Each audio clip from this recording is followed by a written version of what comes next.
رب زدنی علما سبحانک لا علم لنا الا ما علمتنا انک انت العلیم الحکیم اما بعد ان احسن الکلام کلام اللہ واحسن الهدی هدی محمد صلی اللہ علیہ وسلم وشر الامور محدثاتها وكل محدثة بدعة وكل بدعة ضلالة الضلالة في النار أعوذ بالله السميع العليم من الشيطان الرجيم بسم الله الرحمن الرحيم وما من دابة في الأرض إلا على الله رزقها ويعلم مستقرها ومستودعها كل في كتاب مبين صدق اللہ العظیم۔ لائق احترام دوستوں، بزرگوں، عزیزوں، ساتھیوں، معززات، مستورات، ماؤں اور بہنوں، اللہ خالق کائنات نے روئے زمین پر انسان کے لیے اس کی عقل اور دانش اور فہم و فراست کے لحاظ سے لا تعداد مخلوقات پیدا کی ہیں جن کا احاطہ کرنا انسان کے بس میں نہیں ہے۔ نہ صرف روئے زمین پر بلکہ زمین کے اندر بھی ایسی مخلوقات بسنے والی ہیں جو انسان کی آنکھ سے اور اس کی سوچ سے بھی اوجھل ہیں۔ اور پھر فضاؤں میں، پہاڑوں میں، سمندروں اور دریاؤں کی تہوں میں بھی اور پانی کے ذخیروں میں بھی اللہ رب العالمین کی بے پناہ مخلوقات ہیں جو انسان کے علم سے ماورا ہے، انسان کو اس کا علم نہیں ہے۔ وہ رب کائنات ہے جو کہتا ہے ان من شیء الا عندنا خزائنہ، دنیا میں جو بھی چیز ہے اس کے خزانے ہمارے پاس موجود ہیں۔ وما ننزلہ الا بقدر معلوم، اور ہم ان خزانوں کا ایک حصہ بتدریج آپ تک پہنچاتے ہیں۔ اسی تدریج کا یہ حصہ ہے کہ میں اور آپ سب اپنے اپنے طور پر محنت مشقت کرتے ہیں اور اپنے رزق کا بندوبست کرتے ہیں، روزی کماتے ہیں۔ کوئی کم محنت کرتا ہے، کوئی زیادہ محنت کرتا ہے، لیکن اس کائنات کا نظام اس رب کائنات نے چلانا ہے۔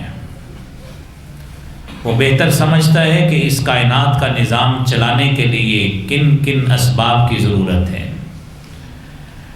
افرادی قوت کے لحاظ سے کس فیلڈ میں کتنے لوگوں کی ضرورت ہے، کھیتوں میں کھلیانوں میں کتنے لوگوں کی ضرورت ہے، اور انسانوں کے لیے خوراک کتنی چاہیے، جانوروں کے لیے کتنی چاہیے۔ وہ مالک ہے اور اس کا حساب وہی جانتا ہے، جس لیے اس نے قرآن کریم میں 12ویں سپارے کی پہلی آیت میں ارشاد فرمایا ہے وَمَا مِن دَابَّةٍ فِي الْأَرْضِ إِلَّا عَلَى اللَّهِ رِزْقُهَا وَمُسْتَقَرُّهَا وَمُسْتَوْدَعُهَا كُلٌّ فِي كِتَابٍ مُبِينٌ۔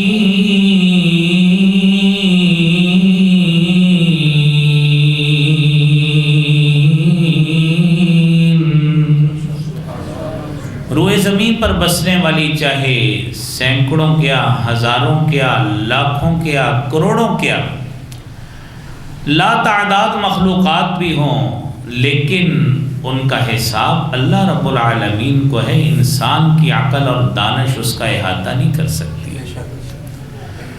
اور پھر ان کی زندگی کا اہتمام کرنا، ان کی جسمانی غذا کا اہتمام کرنا، نشو و نما کا اہتمام کرنا، یہ نہ کسی انسان کے بس کی بات ہے، نہ انسان کی عقل ان کا احاطہ کر سکتی ہے۔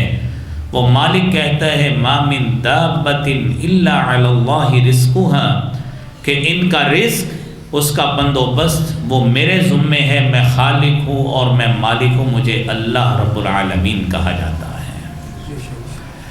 حضرات دی وقار، کائنات کا نظام چلانے کے لیے اس رب نے اگر کسی کو حکمرانی عطا فرمائی ہے تو اس سے کئی گنا تعداد میں اللہ تعالیٰ نے ان حاکموں کو محکوم کی صورت میں رعایا بھی عطا فرمائی ہے۔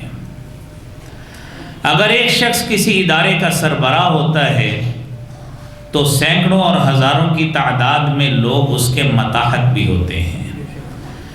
اگر رب کائنات سب کو ایک جیسی قابلیت دے دیتا تو سارے حکمران اور حاکم بننے کے ہی لائق ہوتے تو محکوم کون بنتا؟ اگر رب کائنات سب کو تعلیم ایک جیسی دے دیتے تو تعلیم حاصل کرنے کے لیے، اس علم کی پیاس بجھانے کے لیے، یہ علمی سفر کرنے کا ریکارڈ جو محدثین نے ہزاروں میلوں تک بنایا ہے، یہ کیسے سفر طے ہوتا؟ یہ علم کا فرق ہے کہ جو رب کائنات نے نظام ایسا بنایا ہے کہ اس علم کے فرق کو بھی پورا کرنے کے لیے انسان کے دل میں بات ڈال دی کہ سفر اتنا کر کے جاؤ گے، دوسرے شہر میں جاؤ گے، اس شخص کے پاس جاؤ گے، وہاں پہ حدیث کا علم ہے، وہاں پہ قرآن کا علم ہے، وہاں پہ تفسیر کا علم ہے، وہاں پہ جا کے اس کو حاصل کرو۔ اور وہاں تک پہنچنے کے لیے اللہ تعالیٰ نے جن لوگوں کو آپ کے ذریعے رزق دینا تھا، وہ ٹرانسپورٹرز ہوں، وہ چھوٹے سفر کروانے والے ہوں، اللہ تعالیٰ نے سب کا رزق کا کچھ نہ کچھ حصہ وہ آپ کی جیب سے نکلوا کر ان تک بھی پہنچانا تھا۔ یہ رب کائنات کا نظام ہے۔ اسی لیے دنیا میں انسان بسا اوقات اپنے غرور، فخر، تکبر، اپنی طاقت کے نشے میں آ کر اور اپنے اختیارات کے گھمنڈ میں آ کر اپنے محکومین کو یہ بات کہہ دیتا ہے کہ میں آپ کے رزق آپ کے اوپر تنگ کر دوں گا۔ میرے بھائیوں، یہ وہ بھائی بھول جاتا ہے کہ رزق کی تنگی اور فراخی کا اختیار میرے بھائی آپ کے پاس نہیں ہے، وہ رب العالمین کے پاس ہے، وہ رب العالمین کے پاس ہے۔ اسی لیے وہ مالک کہتا ہے وَلَوْ بَسَطَ اللَّهُ الرِّزْقَ لِعِبَادِهِ لَبَغَوْا فِي الْأَرْضِ وَلَكِنْ يُنَزِّلُ بِقَدَرٍ مَا يَشَاءُ إِنَّهُ بِعِبَادِهِ خَبِيرٌ بَصِيرٌ۔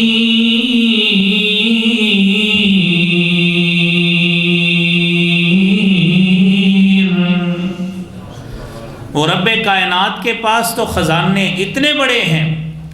لو بسط اللہ الرزق لعبادہ، اگر وہ اپنی تمام بندوں کے لیے رزق کے دروازے ایک جیسے کھول دیتا، لبغوا فی الارض، یہ زمین میں انسان ایک دوسرے کے اوپر اتنا ظلم اور جبر کرتا، اپنے وسائل کو بروئے کار لاتے ہوئے، اپنے اختیارات کے گھمنڈ میں، اپنے فخر میں آ کر، پیسے کے نشے میں آ کر، دولت اور طاقت کے نشے میں آ کر یہ ایک دوسرے پر چڑھ دوڑتا اور اس کا بھی مال ہتھیانے کی کوشش کرتا۔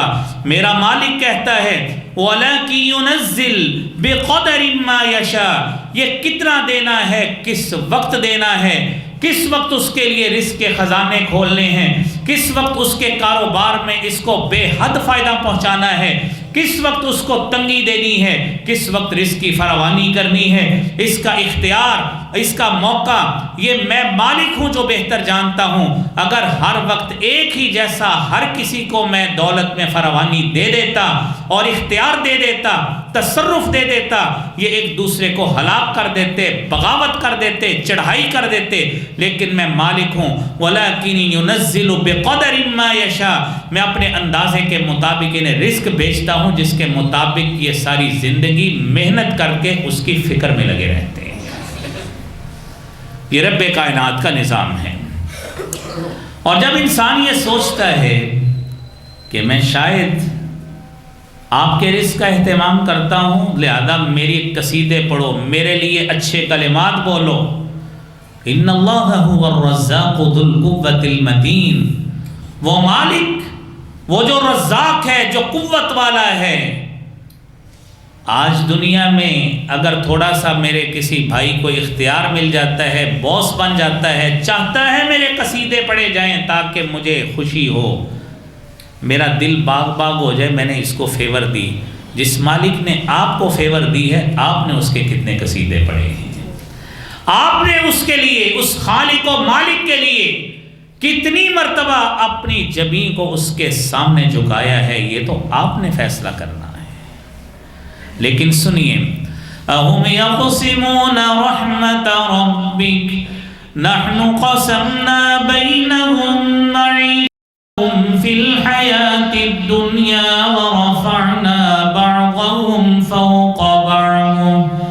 فَوْقَ بَعْضٍ دَرَجَاتٍ لِيَتَّخِذَ بَعْضُهُمْ بَعْضًا سُخْرِيًّا وَرَحْمَةُ رَبِّكَ خَيْرٌ مِّمَّا يَجْمَعُونَ۔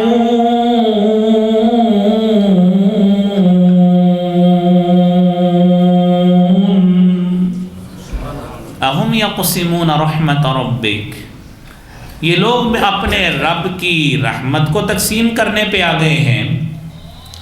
نحن قسمنا بینہم معیشتہم فی الحیات الدنیا، ہم ہیں قسمنا بینہم معیشتہم فی الحیات الدنیا، ہم نے رزق کو تقسیم کیا ہے، معیشت کو تقسیم کیا، کسی کو حاکم بنایا، کسی کو محکوم بنایا، کسی کو بلڈنگ کی تعمیر کرنے والا فن اس کو سکھا دیا، کسی کو اس کی مدد کرنے کے لیے مزدوری پہ لگا دیا، کسی کو رب کائنات نے کسی کو بجلی کا کام سکھا دیا، کسی کو لکڑی کا کام سکھا دیا، کسی کو اللہ رب العالمین نے کپڑے کا تاجر بنا دیا، کسی کو جوتوں کا مرچنٹ بنا دیا، کسی کو کریانے کا تاجر بنا دیا، کسی کو اللہ تعالیٰ نے مزارع بنا دیا، کسی کو اس کا چودھری بنا دیا۔ نحن قسمنا بینہم معیشتہم، یہ ہماری تقسیم ہے جو ہم دنیا میں کائنات کا نظام چلانے کے لیے کرتے ہیں۔ لیتخذ بعضهم بعضا سخریا، یہ سورہ زخرف کی آیت ہے، تاکہ ہر لوگ دوسرے شخص کے کام آ سکے اور اس سے اس کے فن اور ہنر سے فائدہ لے سکے۔ یہ اس مالک کا نظام ہے۔ دنیا میں ہمارے ذہن میں یہ بات آ سکتی ہے کہ دیکھیے اللہ تعالیٰ نے فلاں کو اتنی زمینیں عطا فرمائی ہیں، مجھے کیوں نہیں دی؟ اللہ تعالیٰ نے فلاں کو اتنی بڑی کوٹھی بنگلہ اور اللہ تعالیٰ نے اس کو اختیارات سے نوازا ہے، وسائل سے نوازا ہے، وہ مالک ہے جس نے مجھے کیوں نہیں دی؟ وہ میرے بھائیوں اس رب کائنات کا اختیار ہے، اس رب کائنات کی تقسیم ہے، اس نے نظام قدرت چلانا ہے۔ وہ اس حکمت کو بہتر جانتا ہے کہ کس شخص کو کس فن میں رکھنا ہے، کس کو کس فیلڈ میں رکھنا ہے۔ اگر کسی کو استاد بنایا ہے، اگر اس جیسی تعلیم ہر کسی کو اللہ ابتدا میں ہی عطا فرما دیتا تو اس کے پاس سیکھنے کون جاتا؟ اگر اللہ تعالیٰ ہر کسی کو سیکھنے کے لائق ہی رکھتا تو استاد کوئی بھی نہ ہوتا، تو سیکھنے کوئی کس کے پاس جاتا؟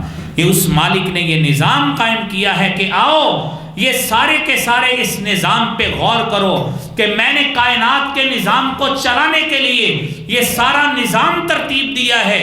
آؤ اب میری تعریف کرو، آؤ اب میری بڑائی بیان کرو، آؤ اب میری حمد بیان کرو، آؤ اب میرا شکر ادا کرو۔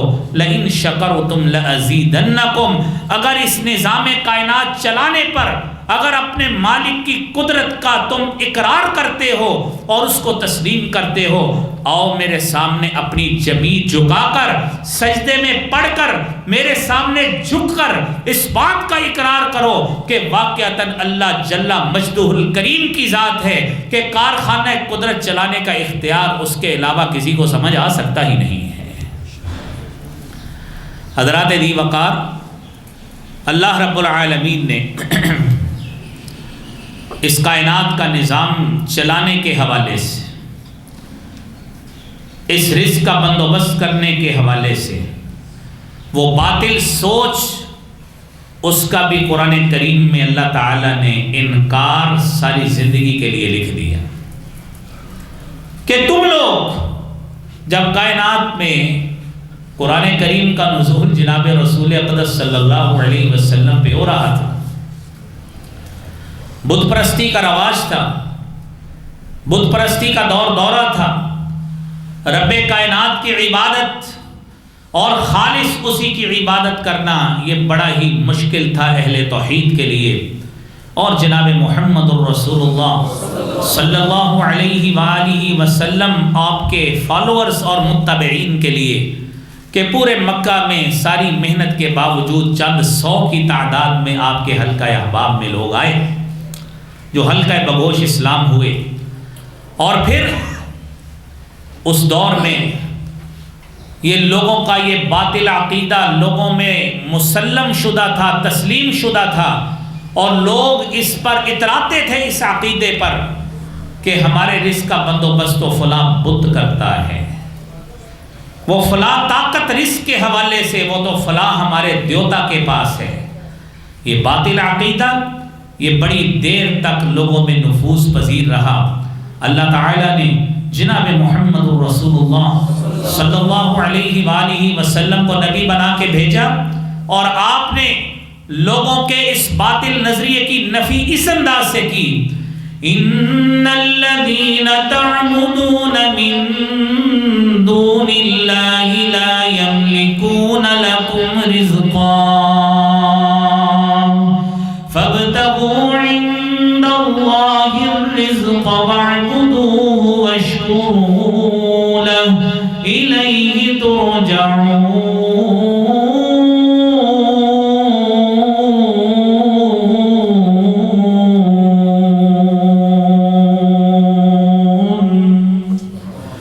ان الذین تعبدون من دون اللہ، جن کی تم اللہ کے علاوہ عبادت کرنا چاہتے ہو، جن کے آگے تم اپنے آپ کو جھکاتے ہو، لا یملکون لکم رزقا، وہ تمہارے لیے کسی بھی طرح رزق کے مالک ہو نہیں سکتے۔ اگر رزق چاہتے ہو، رزق میں فراوانی چاہتے ہو، فابتغوا عند اللہ الرزق، یہ تمام امیدیں، یہ تمام حاجتیں، یہ تمام امنیات، یہ تمام آرزویں اور یہ تمام خواہشات اگر اس کی وابستگی کرنی ہے، رزق چاہتے ہو تو اللہ رب العالمین سے کرو۔ تم سے پہلوں کو بھی وہ رزق دیتا رہا ہے، تم سے بعد والوں کو بھی دے گا، تم کو بھی دے رہا ہے، اور وہی ہے جس نے تمہارے لیے تمہارے جسمانی صحت کا، بڑھوتری کا، نشو و نما کا اہتمام کیا ہے، لہذا اس خالق و مالک کے آگے جھک کر اس کو راضی کر لو، اسی کے آگے ہی ہاتھ پھیلا کر اپنے رزق کا اہتمام کرو۔ میرے بھائیوں، نبی کریم صلی اللہ علیہ وآلہ وسلم نے فرمایا، آج میرے بھائیوں کئی باپ غصے میں آ کر یہ بات کہتے نظر آتے ہیں اپنی اولاد کو غصے میں کہ میں نے تمہیں یہ کام کر کے دیا، میں نے تجھے اتنا کچھ کر کے دیا۔ میرے بھائیوں، باپ بھی اللہ کی رحمت اور توفیق کے بغیر کچھ نہیں کر سکتا۔ نہ ماں اللہ کی رحمت اور اس کی طرف سے اگر فضل کی توفیق نہ ہو تو کوئی ماں بھی کچھ نہیں کر سکتی۔ کوئی دنیا کی اللہ تعالیٰ نے کوئی شخصیت ایسی پیدا نہیں کی جو اللہ کی نازل شدہ رحمت کے بغیر، اس کی رحمت کا نزول نہ ہو تو بندہ کہے میں نے سارا کچھ تیرے لیے کر دیا ہے، یہ اللہ کی رحمت کے بغیر کچھ بھی نہیں ہو سکتا۔ حدیث قدسی ہے، نبی اکرم صلی اللہ علیہ وآلہ وسلم نے فرمایا، صحیح مسلم کی 2577 نمبر حدیث ہے، آپ نے فرمایا کہ اللہ رب العالمین یہ بات کہتے ہیں، یا عبادی، اے میرے بندو، کلکم جائع، تم سارے کے سارے بھوکے ہو، رزق کے بغیر رہتے ہو، الا من اطعمتہ، وہی پیٹ بھر کے سوتا ہے جس کو میں کھلاتا ہوں، جس کو میں کھلاتا ہوں۔ فاستطعمونی اطعمکم، آؤ مجھ سے کھانا طلب کرو، آؤ میرے سامنے اپنے ہاتھ پھیلاؤ، مجھ سے اپنا رزق مانگو، طرح طرح کی لیوش قسم کی ڈشز مجھ سے سوال کرو، میں تمہیں ہر طرح کا رزق دوں گا، تمہیں گوشت چاہیے گوشت بھی دوں گا، تمہیں چاول چاہیے چاول بھی دوں گا، تمہیں دولت چاہیے دولت بھی دوں گا، تمہیں جس طرح کا رزق پسند ہے، جو خوراک تم حاصل کرنا چاہتے ہو، مجھ رب العالمین سے سوال کرو، میں تمہارا وہ سوال پورا کر کے تمہارے منہ تک اس رزق کو پہنچنے کا اہتمام کروں گا۔ اور پھر آپ نے دوسری بات فرمائی، یا عبادی کلکم عار الا من کسوتہ، تم سارے کے سارے اللہ کے ہاں تمہاری کوئی اس لحاظ سے حیثیت نہیں ہے کہ تم کہو یہ سارے کپڑوں کا پوشاک کا اہتمام میں نے اپنے وسائل کی بنا پہ کیا ہے، میں نے اپنی محنت کی بنا پہ کیا ہے۔ میرے بھائیو، اللہ کی رحمت کے بغیر کچھ بھی نہیں ہو سکتا۔ جس مالک نے آج ہمیں یہ صلاحیتیں عطا فرمائی، دماغی صلاحیت دی، ہاتھ چلانے کی صلاحیت دی، زبان چلانے کی صلاحیت دی، اپنے کسٹمرز کو، اپنے گاہکوں کو کنونس اور قائل کرنے کی صلاحیت دی، اور ان پاؤں اور ٹانگوں سے چل کر مارکیٹ تک جانے کی اس اللہ نے ہمیں صلاحیت دی۔ جو مالک اتنی قدرت رکھتا ہے، اے میرے بندو، اے میرے بندو، میں مالک اتنی قدرت بھی رکھتا ہوں کہ جو اتنی طاقت دے سکتا ہے وہ سلب کر کے تمہیں گھر میں بھی بٹھا سکتا ہے، وہ تمہیں گھر میں بھی بٹھا سکتا ہے۔ لہذا اس کا تقاضا یہی ہے کہ کیا کرو، فَاسْتَكْسُونِي أَكْسُكُمْ، تم مجھ سے کپڑے طلب کرو، طرح طرح کے رنگ برنگے پوشاک طلب کرو، وہ باہرے والے کپڑے ہوں، وہ قمیص کی صورت میں ہوں، شلوار کی صورت میں ہوں، وہ ویسٹ کوٹ کی صورت میں ہوں، وہ کوٹ کی صورت میں ہو، اپر کی صورت میں ہو، وہ خاتون کا کپڑا ہو، مرد کا ہو، جوان کا ہو، بوڑھے کا ہو، بچے کا ہو، میرا مالک کہتا ہے مجھ سے مانگو، میں تمہیں طرح طرح کے کپڑے دینے کی قدرت رکھتا ہوں۔ میرے بھائیوں، اس کے بعد فرمایا، یا عبادی، اے میرے بندو، لو ان اولکم وآخرکم وانسکم وجنکم قاموا فی صعید، تم بھی، تم سے پہلی نسلیں بھی، تمہارے آباء و اجداد سارے کے سارے، تم بھی، تمہاری پہلی نسلیں بھی، تمہاری بعد والی نسلیں بھی، قاموا فی صعید، ایک چٹیل میدان میں کھڑے ہو جائیں اور فاسألونی، مجھ سے سوال کریں، جو چاہتے ہیں، جو دل میں آتا ہے وہ مانگ لے۔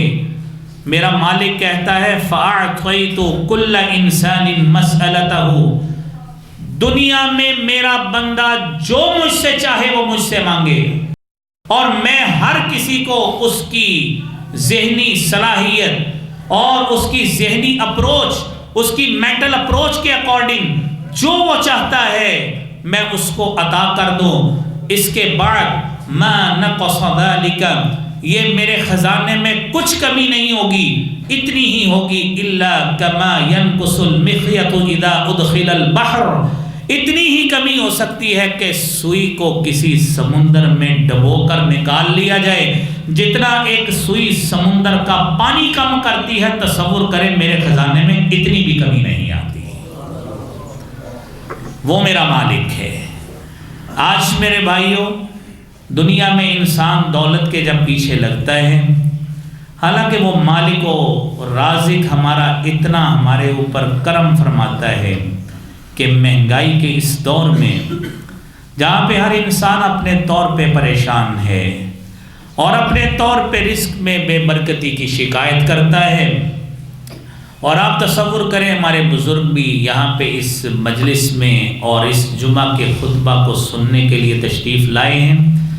میں تو اللہ سے دعا کرتا ہوں اللہ کریم ہم سب کی حاضری کو یہاں قبول و منظور فرمائے اور ہماری اس جمعے کی عبادت کو قبول فرمائے، اور جن میرے بھائیوں نے اس کا اہتمام کیا ہے مسجد کو بارونق بنانے کے لیے آپ کی حاضری کا، اللہ کریم ان کے گھر بار جان مال عزت ہر لحاظ سے ان کو برکتوں سے نوازے۔ تو بھائیوں بات یہ ہے، آج ہر انسان یہ شکایت کرتا آپ کو ملے گا، وہ سارے ہی ہمارے منہ سے بھی یہ باتیں نکلتی ہیں، عام بھائیوں کے منہ سے بھی نکلتی ہیں، بڑے حالات خراب ہیں۔ ہمارے بزرگ یہاں پہ اس مجلس میں موجود، کچھ سال پیچھے چلے جائیں، کو 25-30 سال پہلے پیچھے چلے جائیں، ایک گھر میں ایک شخص کماتا تھا، ایک شخص کماتا تھا، اور گھر کے سارے افراد سے رو کے کھاتے تھے، اللہ کا شکر ادا کرتے تھے، گھر بھی چلتے تھے، شادیاں بھی ہوتی تھی، بچوں کی بھی ہوتی تھی، بچیوں کی بھی ہوتی تھی، بچے پڑھتے بھی تھے، اعلیٰ تعلیم بھی حاصل کرتے تھے، اور بیماریاں بھی آتی تھیں، علاج بھی پیسوں سے ہوتے تھے، لین دین کے معاملات خاندان میں سارے اسی طرح ہی چلتے تھے۔ آخر کیا وجہ ہوئی؟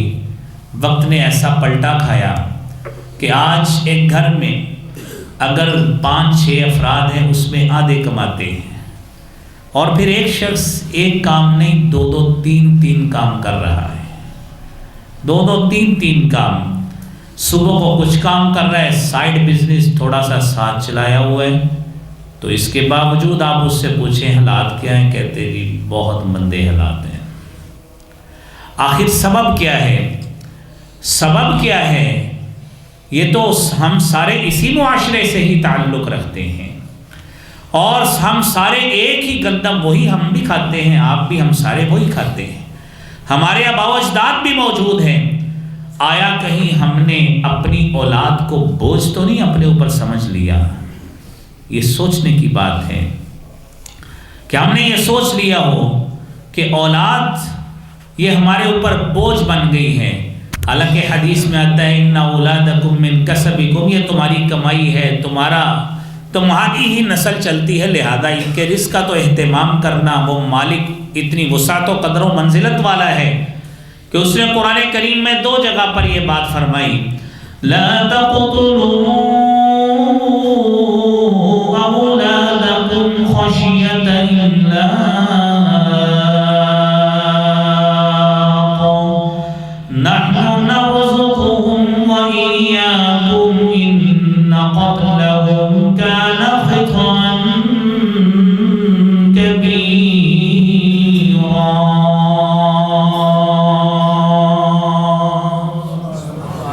اپنی اولاد کو بھوک اور افلاس کے ڈر سے قتل نہ کرو۔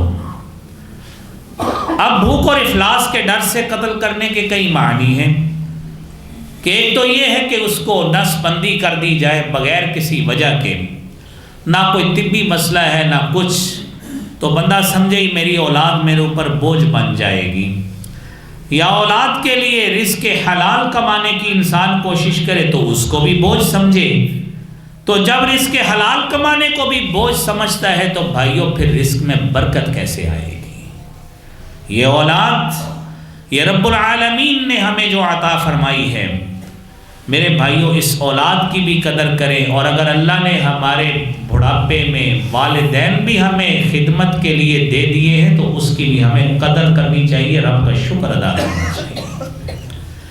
اور آپ تصور کریں کہ اولاد کو اپنے اوپر بوجھ سمجھتے ہوئے ہم کیا کرتے ہیں، یعنی اس کے لیے بوجھ سمجھا، بچے نے پیسے مانگے جھڑک دیا، وسائل موجود ہونے کے باوجود بار بار یہ کلمہ کہتے نظر آتے ہیں، یار ہے کچھ بھی نہیں، مارکیٹ میں کچھ نہیں ہے، حالات ماڑے ہیں، کچھ نہیں ہے.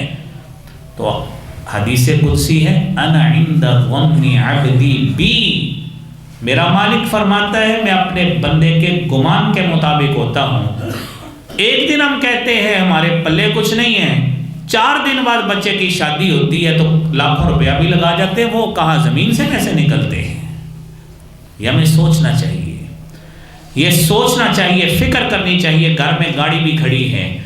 میرے بھائیوں، نبی کریم صلی اللہ علیہ وآلہ وسلم نے تو فرمایا ہے من اصبح منکم، تم میں سے جو شخص صبح کرتا ہے معافن فی جسدہ، اپنا جسم جو ہے اس کا صحیح سلامت ہے، اللہ نے صحت دی ہے، وعندہ قوت یومہ، ایک دن کا اس کے پاس کھانا موجود ہے، فکأنما حیزت لہ الدنیا، اس کے لیے اللہ تعالیٰ نے ساری دنیا سمیٹ کے اس کو دے دی ہے، اس کو اور کیا چاہیے.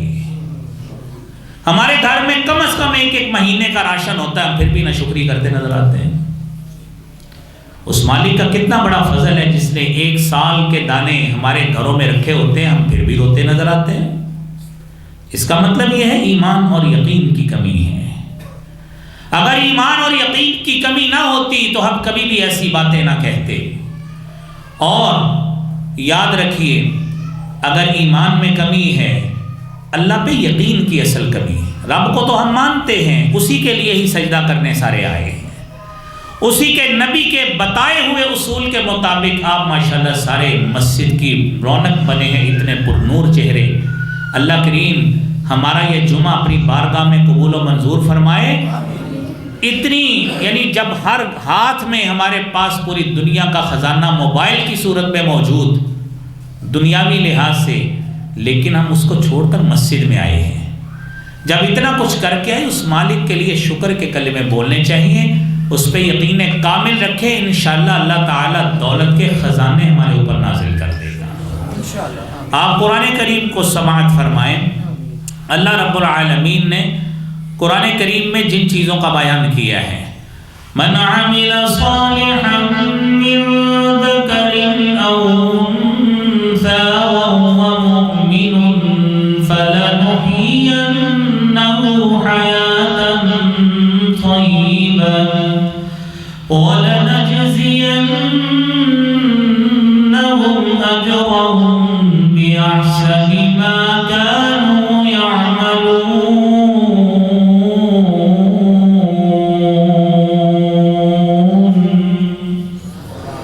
مَنْ عَمِلَ صَالِحًا، ایمان لائے. اب ایسے کلمات مت منہ سے نکالو جس سے اللہ ناراض ہوتا ہے.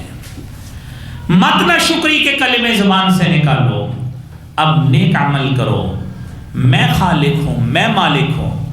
تم میں سے کوئی مرد ہو، کوئی عورت ہو، بچہ ہو، بوڑھا ہو، وَهُوَ مُؤْمِن، مومن ہو، اللہ پہ اس کا یقین ہو، وہ رب کے سامنے جھک جائے، رب کے سامنے اس بات کا اقرار کر لے کہ مالک تو میرا رازق ہے، تو میرا خالق ہے، اللہ تو مجھے رزق میں برکت دے دے. میرا مالک کہتا ہے فَلَنُحْيِيَنَّهُ حَيَاةً طَيِّبَةً، ہم اس کو پاکیزہ زندگی سے نوازنے لگ جاتے ہیں. یہ تو دنیا کی زندگی ہے. پھر زبان سے ایسے کلمات نہیں نکلتے، نہ شکری کے بول نہیں نکلتے. وَلَنَجْزِيَنَّهُمْ أَجْرَهُمْ بِأَحْسَنِ مَا كَانُوا يَعْمَلُونَ. کل قیامت کا روز ہوگا، یہ لوگ میرے پاس آئیں گے، دنیا میں جو توقع کی تھی کئی گنا اس سے اجر کے میں ڈھیر لگا کے تمہیں جنت میں داخل کر دوں. اللہ کریم ہمیں اس اجر کو حاصل کرنے کی توفیق عطا فرمائے. میرے بھائیوں، قرآن کریم میں اللہ رب العالمین نے اہل کتاب کا ایک تذکرہ کیا ہے. بات وہی ہے جو آپ کو نقطہ سمجھایا ہے کہ اللہ کو ہم مانتے ہیں لیکن عملی لحاظ سے ہم انکار کر جاتے ہیں. بدقسمتی سے سارا کچھ ہونے کے باوجود اللہ کی رحمت کو حقیر جان جاتے ہیں. ساری نعمتیں ہونے کے باوجود پھر بھی یہ کہتے نظر آتے ہیں کہ یار حالات ماڑے ہیں. آپ قرآن کو سنیے، یہ بات ان لوگوں نے اصل میں کہی تھی جن کا اپنے انبیاء پہ ایمان بھی نہیں تھا، اور اللہ تعالیٰ نے اس وجہ سے ان کو یہ بات کہی وَلَوْ أَنَّهُمْ أَقَامُوا التَّوْرَاةَ وَالْإِنْجِيلَ وَمَا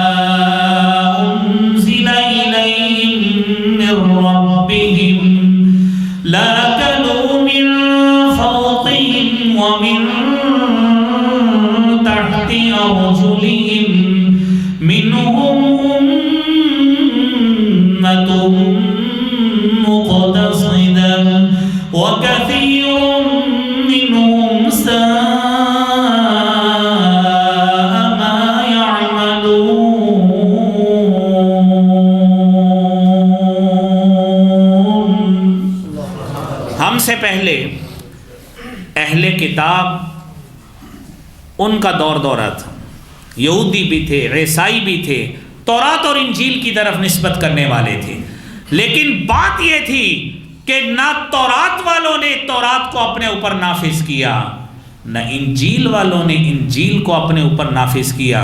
میرا رب کہتا ہے اگر اہل تورات و انجیل اپنے اوپر ان کتابوں کی تعلیمات کو نافذ کر لیتے، لَأَكَلُوا مِن فَوْقِهِمْ، آسمان بھی ان کے لیے خزانے بھیجتا، زمین بھی ان کے لیے خزانے اگلتی۔ لیکن ہوا کیا؟ انہوں نے اپنے انبیاء کو ہی نہیں مانا، انہوں نے رب کو ہی نہیں مانا، اور رب کی تعلیمات کا صریحاً انکار کیا۔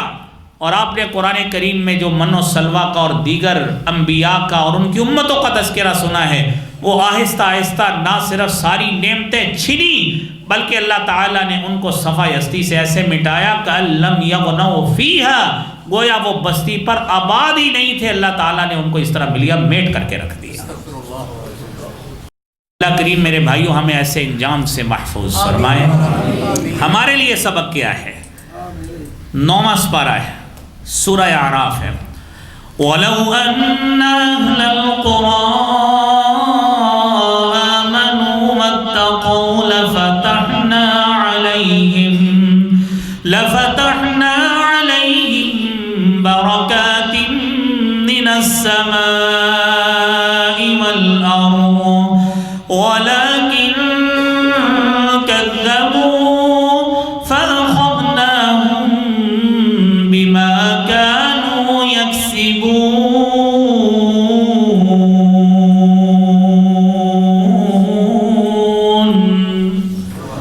اہل بستی والو سنو، وہ فیصل آباد والے ہو وہ بھی سنیں، وہ لاہور والے ہو وہ بھی سنیں، وہ لیاقت پور کے رحیم یار خان کے علاقے والے ہو وہ بھی سنیں۔ قرآن کی تعلیمات پوری دنیا کے لیے ایک جیسی ہیں۔ ایمان لائے ہو، اب اللہ سے ڈرنے کا اہتمام کر لو، اللہ پہ تقوی کا اہتمام کر لو، اس پہ توکل کا اہتمام کر لو۔ میرا مالک کہتا ہے لَفَتَحْنَا عَلَيْهِمْ بَرَكَاتٍ مِّنَ السَّمَاءِ وَالْأَرْضِ، پھر آسمان سے بھی تمہارے لیے خزانے اتریں گے، تمہارے لیے زمین بھی خزانوں کے منہ کھول دے گی۔ پھر یہ نہیں ہوگا کہ جہاں پہ 1 ایکڑ میں اتنی پیداوار نکلتی ہے وہ کم ہو جائے گی۔ یہ برکتوں کا معنی یہ ہے کہ آپ کے خزانے بھی کھلیں گے، مارکیٹ کا ریٹ بھی اچھا لگے گا، مارکیٹ میں ریٹ کم نہیں ملے گا، مارکیٹ کا ریٹ بھی اچھا ملے گا، اور اس کے ساتھ ساتھ اس کے بعد جو مال تمہاری جیب میں آئے گا وہ ضائع نہیں ہوگا، اللہ اسے بھی تمہارے لیے بابرکت بنا دیں گے۔ وہ مالک کتنا رحیم و کریم ہے۔ لیکن اگر ہم نے اس پہ اعتماد نہ کیا، اس آیت پہ عمل نہ کیا، تو وہ علاج بھی سن لیں۔ وَلَنُذِيقَنَّهُم مِّنَ الْعَذَابِ الْأَدْنَىٰ دُونَ الْعَذَابِ الْأَكْبَرِ لَعَلَّهُمْ يَرْجِعُونَ۔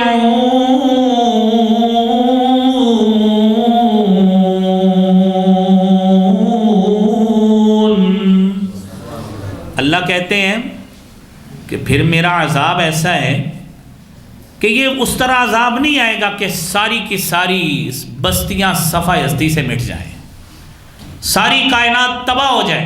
اب ایسے نہیں ہوگا۔ آپ صلی اللہ علیہ وسلم نے اپنی امت کے لیے دعا مانگی تھی کہ اے اللہ میری امت کو پچھلی امتوں کی طرح تباہ نہ کرنا۔ اللہ تعالیٰ نے آپ کی دعا کو قبول کیا۔ اب وہ تباہی اس طرح نہیں ہوگی۔ کیا ہوگا؟ وَلَنُذِيقَنَّهُم مِّنَ الْعَذَابِ الْأَدْنَىٰ دُونَ الْعَذَابِ الْأَكْبَرِ، چھوٹے چھوٹے عذاب آئیں گے۔ وہ چھوٹے چھوٹے عذاب کیسے ہوں گے؟ کبھی فصل جل گئی، کبھی سیلاب آ گیا، کبھی مہنگائی کا طوفان آ گیا، کبھی فلاں چیز مہنگی ہو گئی۔ اس کا سبب کیا ہوتا ہے؟ وہ ہم ہوتے ہیں، وہ ہمارے زبان کے بولے گئے بول ہوتے ہیں، ہماری زبان سے ادا شدہ کلمے ہوتے ہیں، ہمارا وہ عمل ہوتا ہے جو ہمیں اس نہج پہ لا کے کھڑا کرتا ہے کہ ہم اللہ کے ناشکرے بن جاتے ہیں، ہم اللہ کی تعلیمات سے اعراض کرتے ہیں، ہم قرآن بھی نہیں پڑھتے، نمازیں بھی نہیں پڑھتے، اور اللہ سے امید رکھتے ہیں ہمارے لیے خزانے کے منہ کھل جائیں۔ یہ اللہ کا اصول نہیں ہے۔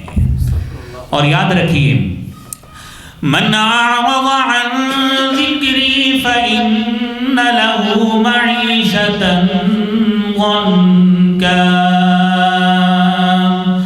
ونحشره يوم القيامة أعمى قال رب لم حشرتني أعمى وقد كنت بصيرا قال كذلك أتتك آياتنا فنسيتها وكذلك اليوم تنسى.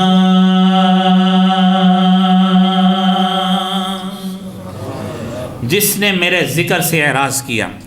یہ قرآن آیا ہے، یہ قرآن بھی ذکر ہے، نماز بھی اللہ کا ذکر ہے. ہم قرآن بھی نہ پڑھیں، یہ ذکر سے اعراض ہمارے بدقسمتی سے چند لوگوں نے کہنا شروع کر دیا. جو حافظ ہے وہ بھول جائے صرف اس کے لیے. میرے بھائی حافظوں کے لیے ہے ہی، جس کو ایک سپارہ یاد ہو اس کے لیے بھی. جس نے پڑھ کر عمل کیا سب سے بڑا اعراض اس شخص نے کیا ہے. سب سے بڑا قرآن کی نافرمانی اس شخص نے کی جسے اللہ نے قرآن کا حکم اس کے کان تک پہنچایا ہے لیکن اس نے سن کر انکار کر دیا ہے. اس نے انکار کر دیا. پھر ہم سوچے ہمارے لیے خزانے کھل جائیں. میرا مالک کہتا ہے ان لہو معیشتا ضنکا، پھر روتے ہی نظر آؤ گے، پھر معیشت کی تنگی کی شکایت کرتے نظر آؤ گے. یہ تو دنیا میں ہوگا. وَنَحْشُرُهُ يَوْمَ الْقِيَامَةِ أَعْمَى، کل قیامت کا روز ہوگا. میرا مالک کہتا ہے ہم اندھا کر کے اٹھائیں گے. بندہ پوچھے گا لِمَ حَشَّرْتَنِي أَعْمَى، اللہ دنیا میں تو میری اچھی بلی آئی سائٹ محفوظ تھی، مجھے تو کوئی نہ لینس لگے تھے نہ اینک لگی تھی، آج تو نے مجھے اندھا کر کے کیوں اٹھایا ہے؟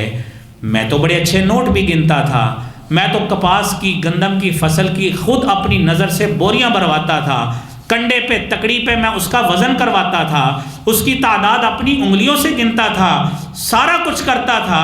اے مالک تو نے میرے ساتھ کیا کیا ہے؟ مجھے اندھا کر کے کیوں اٹھایا ہے؟ میرا مالک کہے گا کذالک اتتک آیاتنا، میرا قرآن تیرے پاس آیا، تیرے پاس علماء سنانے کے لیے آئے، تیرے پاس سارا ذکر آیا کہ اس کو یاد کرو. تعلیمات تیرے کان میں پڑی کہ اللہ تعالیٰ برکتوں کا نزول کیسے کرتے ہیں، اللہ کی عبادت کیسے کی جاتی ہے، اس کے سامنے کیسے جھکا جاتا ہے، نیک عمل کیسے کیا جاتا ہے. تجھے سارا کچھ علماء نے بتایا. فنسیتها، تو نے اس کو کوئی اہمیت نہیں دی. وَكَذَلِكَ الْيَوْمَ تُنْسَى، آج کا دن تو ہمارے سامنے رسوا ہو کے کھڑا رہے، ہم تجھے بلا رہے ہیں، تیری ہمارے نزدیک کوئی اہمیت نہیں ہے. اللہ کریم ہمیں اس برے نتیجے سے میرے بھائیوں محفوظ فرمائے. حضرات دی وقار، اس کے بعد اگلی بات یہ ہے کہ میرے مالک نے ہمیں کچھ دیا. دیکھیے ہمیں اگر اس نے 3 مرلے کا مکان دیا، ہمیں زراعت کی زمین دی، نہیں بھی دی، ہمارے گھر میں رزق تو اللہ پہنچا رہا ہے تو اس کا شکر کرنا چاہیے. تو اگر اس کا شکر نہیں کرو گے تو کیا ہوگا؟ قرآن سنیے. وَإِذْ تَأَذَّنَ رَبُّكُمْ لَئِن شَكَرْتُمْ لَأَزِيدَنَّكُمْ وَلَئِن كَفَرْتُمْ إِنَّ عَذَابِي لَشَدِيدٌ.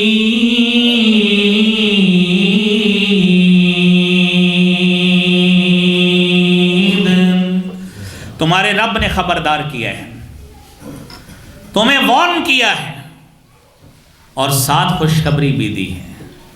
کس بات پہ؟ تمہیں سارا کچھ دیا. لئن شکرتم، شکر کرو گے، لأزیدنکم، میں بہت زیادہ دوں گا. آج تمہیں 1 گاڑی دی ہے، میرا شکر کرو، میں شاید اگلے سال تمہیں 2 تمہارے گھر میں اور کھڑی کر دوں. آج تجھے 1 مکان دیا ہے، تو نے میرے سامنے سے ماتھا اوپر نہیں اٹھایا، اتنا شکر کیا ہے، شاید اس بنا پہ میں تجھے اور اس سے بھی بڑا تمہیں مکان دے دوں، دولت دے دوں، اتنا کچھ نواز دوں. لیکن یاد رکھنا، ان کفرتم، اگر تو نے نہ شکری کی، اس بات پہ تو شکر نہیں کیا بلکہ آگے سے گلے کرنے شروع کر دیے کہ یار ہمارے پاس 3 مرلے کا مکان ہے، وہ دیکھو یار 10 مرلے کا مکان اس کے پاس ہے. وہ ہمارے پاس دیکھیں 1 مہینے کا راشن ہے، ان کے پاس دیکھیں کتنا کچھ ہے۔ اور میرے بھائی اور شکر کرو، میرے نبی محترم صلی اللہ علیہ وسلم نے فرمایا تھا انظروا الی من هو اسفل منکم، ہمیشہ اس شخص کی طرف دیکھو الی من هو اسفل منکم، جو نعمتوں میں عنایات میں تم سے نیچے ہے۔ اس کی طرف دیکھو جس کے پاس اپنا مکان ہی نہیں ہے، اس کی طرف دیکھو جس کے پاس ایک وقت کی کھانے کی روٹی بھی نہیں ہے۔ وَلَا تَنْظُرُوا إِلَى مَنْ هُوَ فَوْقَكُمْ، اپنے سے اوپر والے کی طرف مت دیکھو، نیچے والے کی طرف دیکھو گے۔ فَهُوَ أَجْدَرُ أَلَّا تَزْدَرُوا نِعْمَةَ اللَّهِ عَلَيْكُمْ، اللہ نے جو تمہیں نعمتیں عطا کی ہیں تم پھر کبھی اس کو حقیر نہیں سمجھو گے۔ یہ اصول میرے نبی محترم صلی اللہ علیہ وسلم نے وضع کر دیا۔ میرے محترم بھائیوں،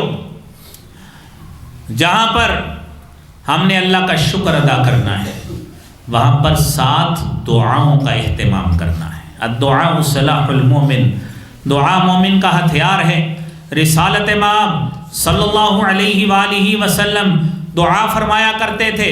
صحیح مسلم کی حدیث ہے 2042 نمبر، آپ فرماتے تھے اللہم بارک لنا فی مدینتنا ہادی، اے اللہ ہمارے اس شہر میں برکتوں کا نزول فرما، وبارک لنا فی مدینا وصاعنا، اللہ ان پیمائشوں میں جو مد اور سا کے ساتھ ہم پیمائش کر کے لوگوں کے ساتھ چیزیں خریدتے بیچتے ہیں، اللہ اس میں بھی برکتوں کا نزول فرما۔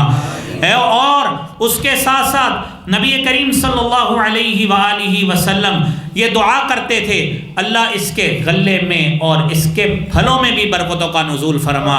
میرے بھائیوں، سوچنے کی بات تو یہ ہے ہم روزانہ اللہ کا دیا ہوا رزق تو کھاتے ہیں، اللہ کا دیا ہوا مال تو کھاتے ہیں، اپنی زبان سے کتنے شکر کے کلمات بولتے ہیں اور کتنی اللہ سے دعا کرتے ہیں، اس مالک کے آگے کتنی مرتبہ ہاتھ پھیلاتے ہیں، اس مالک کی کتنی قدر افزائی کرتے ہیں۔ یہ سوال ہم میں سے ہر شخص کو اپنے آپ سے پوچھنا چاہیے کہ وہ مالک جس نے سارا کچھ ہمیں دیا ہے، جس نے مکان بھی دیا، جس نے اولاد بھی دی، جس نے دولت بھی دی، جس نے 1 نہیں 2 نہیں 1 دن میں 3 مرتبہ ریگولر کھانا بھی ہمیں دیا، اور جب دل کیا چائے بھی پی، جب دل کیا زبان کی چسکی بھی لگائی، سارا کچھ کرنے کے باوجود اس مالک کی رحمتوں کے حصول کے لیے ہم نے مزید اس کے لیے کتنے ہاتھ اٹھائے اور ملنے پر شکر کتنا ادا کیا۔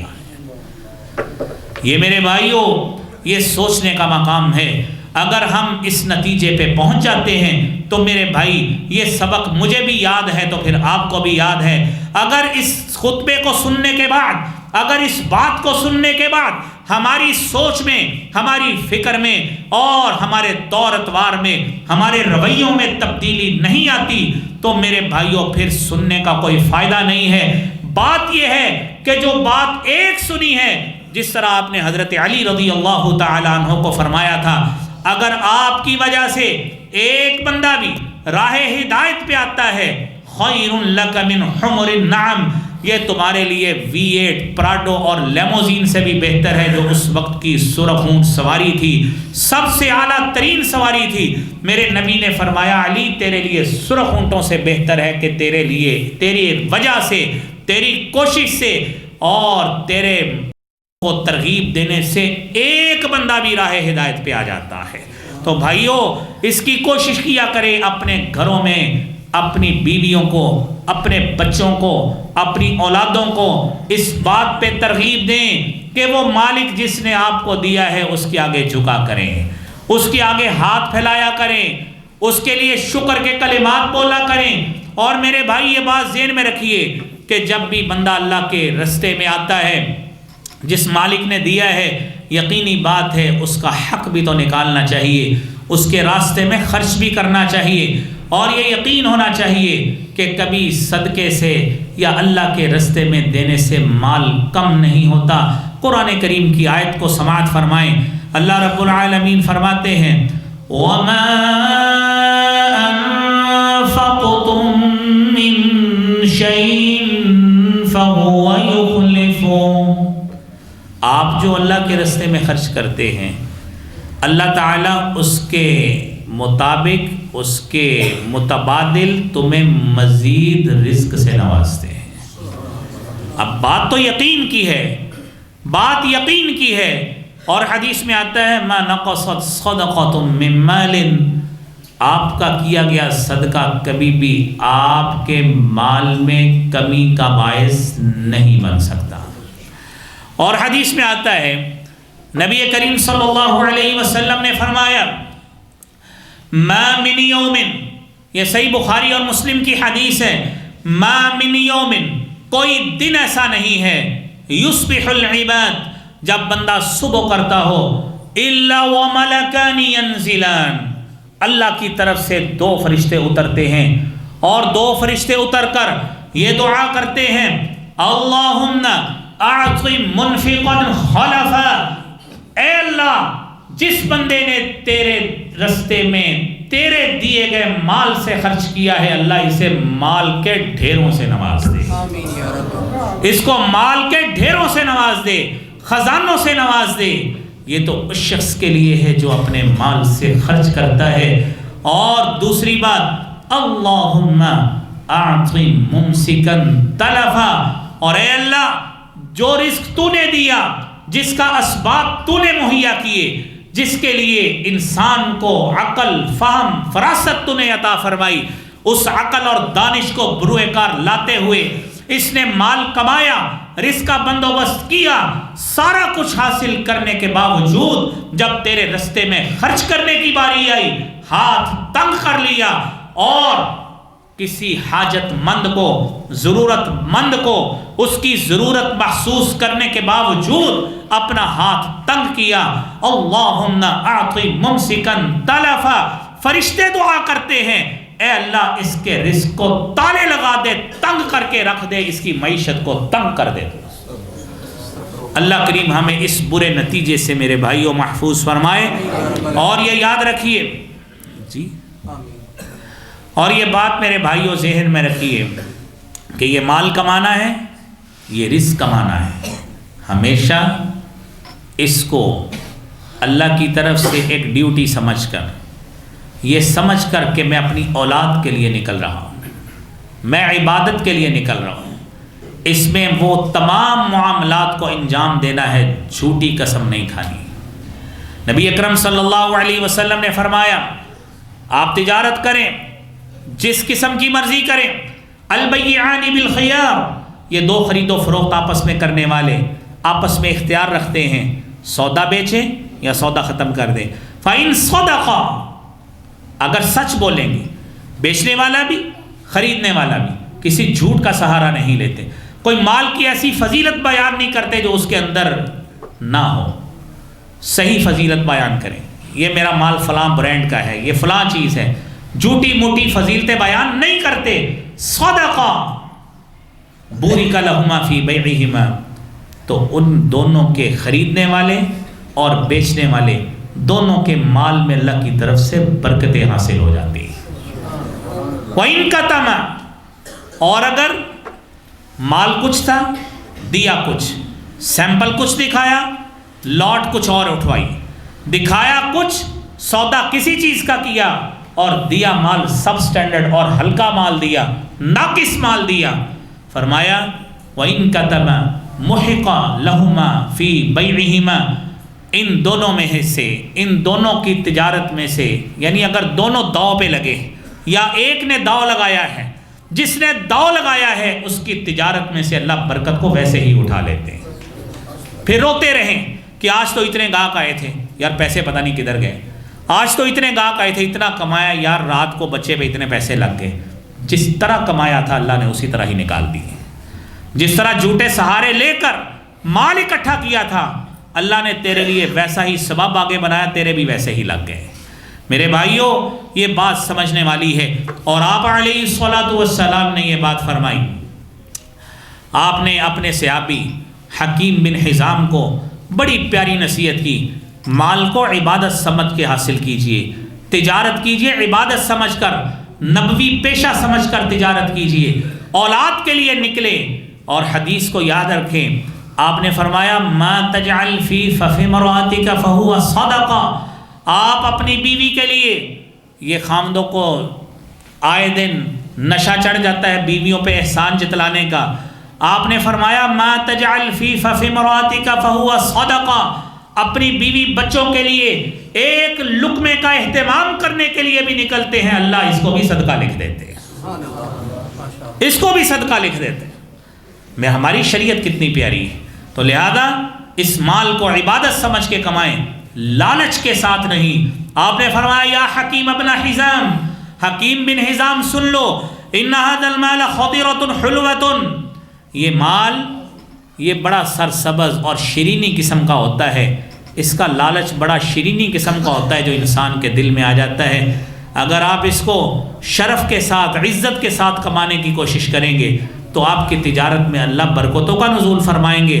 اور یاد رکھنا، اگر آپ نے اشراف نفس کی بجائے آپ نے کیا کیا، آپ نے اس کو لالچ کے ساتھ حاصل کیا، لالچ کے لیے، اور یہ سوچا کہ یار آپ کو گاہک کو بات نہیں سنانی آتی، آپ کو تو ابھی دکانداری نہیں آئی، آپ تو ابھی تاجر بنے ہی نہیں ہیں، آپ کو پیسہ نہیں نکلوانا آتا۔ میں آپ کو بتاتا ہوں کیسے نکلوایا جاتا ہے۔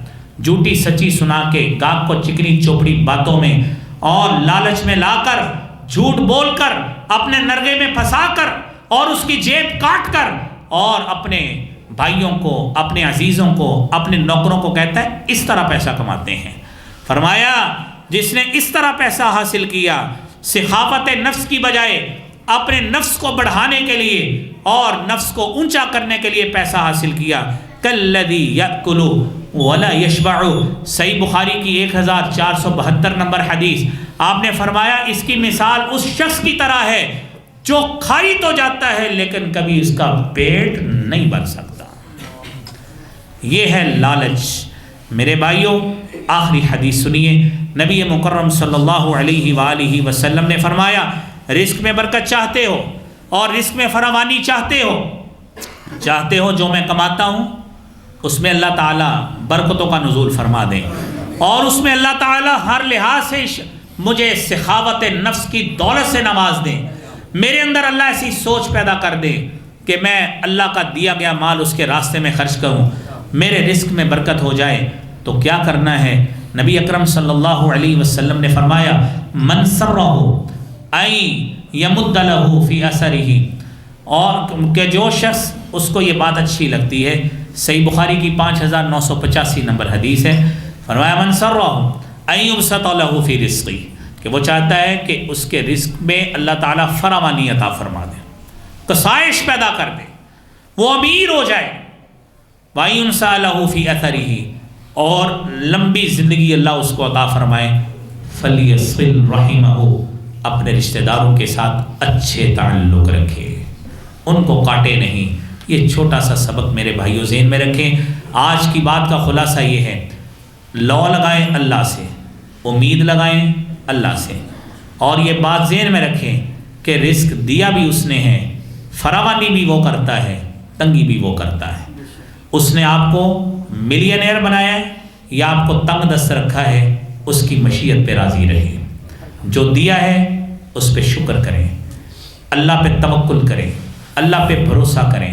اور آپ نے فرمایا لو انکم توکلون علی اللہ حق توکلہ، اگر تم اللہ پہ توکل کا حق ادا کرو جس طرح ہوتا ہے توکل، لرزقکم کما یرزق الطیر، اللہ تمہیں بھی اس طرح رزق دے جس طرح پرندوں کو رزق دیتے ہیں۔ تغدو خماصا وتروح بطانا، جو صبح خالی پیٹ نکلتے ہیں، اللہ پر بھروسہ اتنا ہوتا ہے شام کو پیٹ بھر کر لوٹتے ہیں۔ اللہ کریم ہمیں ایسا توکل اور بھروسہ نصیب فرمائے، اللہ کریم ہمیں سخاوت نفس کے ساتھ کمانے کی توفیق عطا فرمائے، اپنے رشتہ داروں سے، میل جول والوں سے اللہ کریم بہتر تعلقات رکھنے کی توفیق عطا فرمائے۔ وآخر دعوانا الحمدللہ رب العالمین۔